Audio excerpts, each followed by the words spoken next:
Francisca Mobutu, la sœur oubliée du maréchal qui a forgé un empire africain.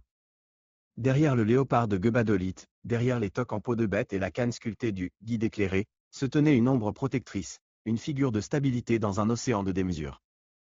Francisca Mungbel Toko, plus connue sous le nom de Francisca Mobutu, ne fut pas seulement la sœur aînée du maréchal Mobutu Sese Seko. Elle fut la gardienne du sang, l'encre émotionnelle d'une dynastie qui régnait sur le Zaïre, actuelle République démocratique du Congo, pendant plus de 3 décennies.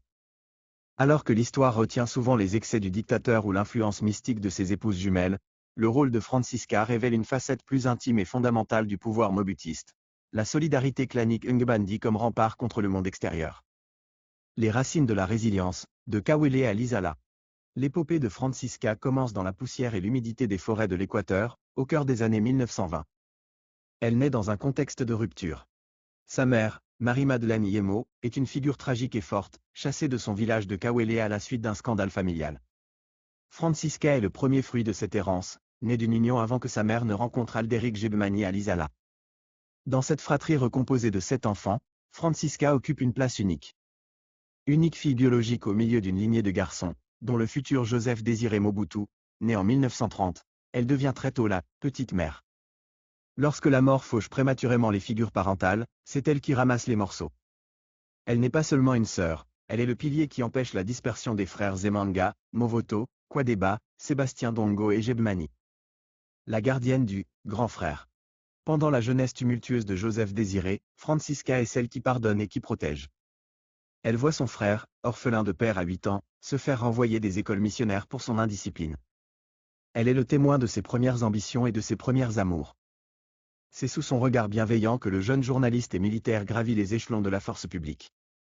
Son mariage avec le général Victor Bolozi, qui deviendra le redoutable chef des renseignements zaïrois, n'est pas une simple union romantique. C'est un acte fondateur de l'appareil sécuritaire du régime. En unissant sa destinée à celle de Bolozi, Francisca place un verrou de loyauté absolue autour de son frère. Le renseignement et la famille deviennent une seule et même entité. L'ombre discrète face au projecteur de Gbadolite. Une fois Mobutu installé au sommet de l'État en 1965, le contraste entre Francisca et le reste de la cour présidentielle devient frappant. Alors que le Zaïre s'enfonce dans la « mobutisation » et que le luxe insolent de Gbadolite, le « Versailles de la jungle », choque le monde, Francisca conserve une discrétion de fer.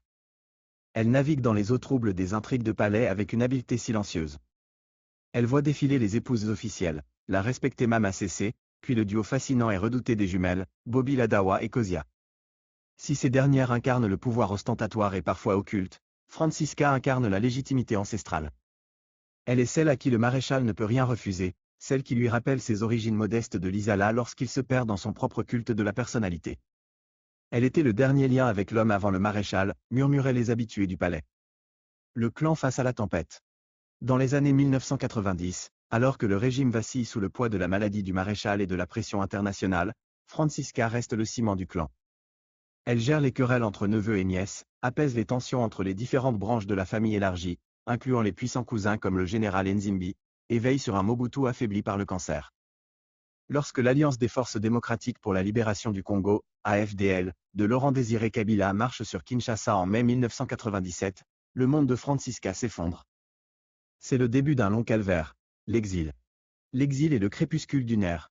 Pendant 26 ans, Francisca Mobutu vit dans la discrétion de la diaspora congolaise en Belgique. Loin des fastes de l'ancien Zaïre, elle devient une figure de mémoire.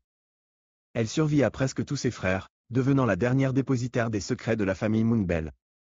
À Bruxelles, elle n'est plus la sœur du dictateur, mais une doyenne respectée, une grand-mère qui porte en elle l'amertume de la chute et la nostalgie d'une grandeur passée. Son fils, Didier Bolozi, se fera le porte-voix de cette fin de vie digne, plaidant pour que l'histoire n'oublie pas le rôle de sa mère au-delà des caricatures politiques. Une mort au goût d'inachevé. Francisca s'éteint le 25 avril 2023, à l'âge vénérable de 94 ans. Sa disparition marque la fin définitive de la génération originelle des Mobutu. Sa mort a suscité une vague d'émotions, non seulement parmi les nostalgiques du régime, mais aussi chez ceux qui reconnaissent en elle une femme de devoir clanique. Le vœu de sa famille était simple mais chargé de symbolisme. Ramener sa dépouille sur la terre de ses ancêtres, à Gbadolite, pour qu'elle repose enfin auprès des siens, loin des brumes bruxelloises. Conclusion. Le legs de Francisca. L'histoire de Francisca Mobutu est celle d'une femme qui a forgé un empire sans jamais porter de couronne. Elle fut l'architecte invisible de la cohésion d'un clan qui a tenu un pays de la taille de l'Europe occidentale dans sa main pendant 3 décennies.